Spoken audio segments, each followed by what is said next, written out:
नमस्कार। आज हम बात करने जा रहे हैं एक ऐसे महत्वपूर्ण रेगुलेशन की जो भारत की उच्च शिक्षा व्यवस्था हायर एजुकेशन सिस्टम में समानता, गरिमा और न्याय जैसे आदर्शों को मजबूत करने की दिशा में एक महत्वपूर्ण कदम माना जा रहा है। 13 जनवरी 2026 को विश्वविद्यालय अनुदान आयोग यूजीसी ने एक आधिकारिक अधिसूचना जारी की जिसके माध्यम से लागू किए जाते हैं promotion of equity in higher education institutions regulation 2026। यह केवल नियमों का बदलाव नहीं है, यह उच्च शिक्षण संस्थानों के वातावरण को और अधिक समावेशी, इंक्लूसिव, सुरक्षित मतलब सिक्योर और भेदभाव मुक्त बनाने का प्रयास है। यह नया रेगुलेशन 2012 के पुराने प्रमोशन ऑफ इक्विटी रेगुलेशंस का स्थान लेगा। पिछले वर्षों में रोहित वेमुला और पायल तवड़ी जैसे मामले ने देश को झकझोर दिया था। इन घटनाओं से यह सवाल खड़ा किया कि क्या हमारे उच्च शिक्षण संस्थान जो हायर एजुकेशन इंस्टीट्यूशंस हैं वास्तव में वे सभी के लिए समान अवसर प्रोवाइड करा पा रहे हैं, समान अवसर इक्वल अपॉर्चुनिटी प्रोवाइड करा पा रहे हैं या नहीं। उसी कड़ी में एक रिपोर्ट्स भी आती है। उस रिपोर्ट्स के अनुसार अगर हम देखते हैं कि वर्ष 2019 से लेकर 2024 तक के बीच जो हमारी हायर एजुकेशन है, जो हमारे उच्च शिक्षण संस्थान है, वहां पर जातिगत भेदभाव के मामलों में एक उल्लेखनीय वृद्धि दर्ज की गई है। मतलब 19 और 24 के बीच में ये जो केसेस थे लगातार बढ़ते जा रहे थे और इन्हीं परिस्थितियों ने एक सख्त और संरचित रेगुलेशन की पृष्ठभूमि तैयार की। मतलब एक कानून की जरूरत देखी गई, उसी को लेकर करते हैं। लेकिन इस कानून को समझेंगे बाद में, पहले समझ लेते हैं संक्षेप में कि यूजीसी है क्या। यह यूजीसी के इतिहास पर नजर डालते हैं कि यूनिवर्सिटी ग्रांट कमीशन आखिर है क्या। तो सबसे पहले 1944 में एक रिपोर्ट आती है। उस रिपोर्ट का नाम है सार्जेंट रिपोर्ट, जिसमें पहली बार नेशनल एजुकेशन सिस्टम की रूपरेखा, एक फ्रेमवर्क सामने आता है। और 1945 में यूनिवर्सिटी ग्रांट कमीशन का गठन किया जाता है। और उसके कुछ साल बाद 1948 में 1948 में यूनिवर्सिटी एजुकेशन कमीशन ने इसे यूनाइटेड किंगडम मॉडल पर पुनर्गठित करने की सिफारिश की।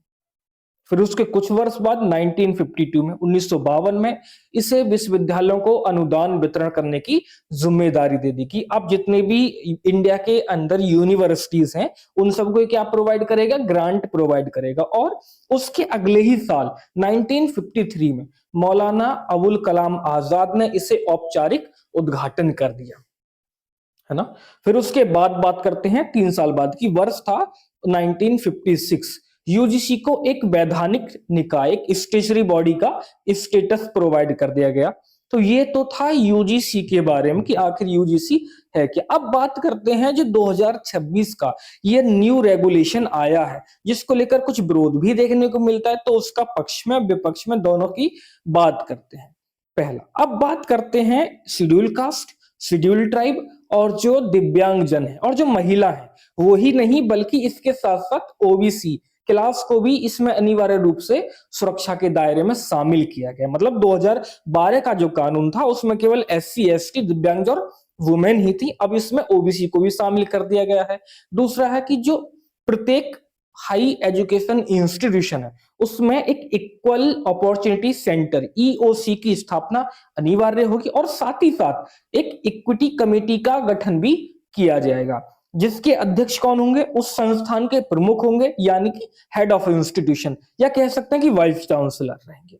और इस समिति में जो मैंने बताया इक्विटी कमेटी जो होता है उसमें अध्यक्ष तौर कौन रहेंगे, हेड ऑफ इंस्टीट्यूशंस या वाइस चांसलर कह सकते हैं। और जो ये समिति रहेगी इसमें शेड्यूल कास्ट, शेड्यूल ट्राइब और ओबीसी, दिव्यांगजन या महिलाओं का भी अनिवार्य प्रतिनिधित्व रहेगा। मतलब जो शेड्यूल कास्ट है, शेड्यूल ट्राइब है और ओबीसी है, इनका भी यहाँ पर रिप्रेजेंटेशन देखा जाएगा। यदि किसी संस्थान में कास्ट के आधार पर डिस्क्रिमिनेट देखा जाता है, भेदभाव सिद्ध होता है, तो उस संस्थान के विरुद्ध कार्रवाई की जाएगी और हो सकता है कि संस्थान की मान्यता तक भी रद्द की जा सके।